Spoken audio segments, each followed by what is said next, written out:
এই বয়সে তুমি প্রেগন্যান্ট মা, তো লজ্জা লাগতাছে। পছুই লাগেছে কবরে, আরে না নাতকুর হইব। এই বয়সে তুমি পেট বাজাই বসে রইছো, বাপ মা বইলা পরিচয় দিতেই লজ্জা লাগতাছে। আল্লাহর দোহাই লাগে শেফালি, লজ্জা দিস না, আমার ভুল হয়ে গেছে। তোর আমার পেটের সন্তান, কথা আমার সহ্য হইতেছে না। গলা চিপা মাইরা ফেলা। আর নাটক করো লাগবো না, তাড়াতাড়ি চলো, হাসপাতাল যাইতে হইব। তোর আমার হাসপাতালে যাইতে হইব কে? মার পেটে যে বাচ্চা নষ্ট করণের লিগা। তুমি ঠিক কথা কইছে না, তাড়াতাড়ি হাসপাতালে বাচ্চা নষ্ট কইরা আস। তুমি যদি নিজের সন্তান মনে করো, তাহলে আজকে এক হাসপাতালে যাই এই বাচ্চা নষ্ট করে আসো। লাগলে আমি নিজে মরে যাবো, আমার পেটে যে সন্তান, আমি নষ্ট করুন না। তোর আম্মা তো ঠিক কথাই কইছে।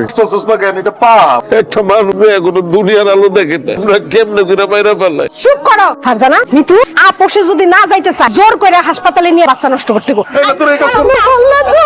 খবরদার, মায়ের গায়ে হাত দিবি না। মায়ের গর্ভে যে সন্তান, সে আমাকে হয়তো আমার ভাই, নয়তো আমার বোন। আল্লাহ যদি চায় এই সন্তান দুনিয়ার আলো দেখ, আমি বাইসে থাক। দুনিয়ার এমন কারতি নাই আমার মায়ের গর্ভে সন্তান নষ্ট কর। মা যদি এই বাচ্চা জন্ম দেয়, শ্বশুর বাড়ির যেটুকু মূল্য আছে সাইরানোও থাকবো না, কেবল সংসারও ভাইয়া যাইতে পারে। আমার মা সন্তান জন্ম দিতেছে, মানুষ খুন করতেছে না। শ্বশুর বাড়িতে তোর মান সম্মান ধুলিসাৎ হয়ে যাবে। একটা মানুষ দুনিয়ায় আসতে পারলো না, তারে তোরা খুন করতে চাইতেছ? তোরা কি মানুষ নাকি পশু? তুমি যে বোকা বলো, আমি একদম ঠিক করে বুঝতে পারছি। নিজের ভালোটা না বুঝা মায়ের অন্যায় সাপোর্ট করতেছো। তোমার মান নষ্ট করতে ওই জোর করে নষ্ট করো। আমি বাইসা থাকতে তোমরা নষ্ট করতে পারবো না। তুমি অন্যায় করছো, ঘরে চলো।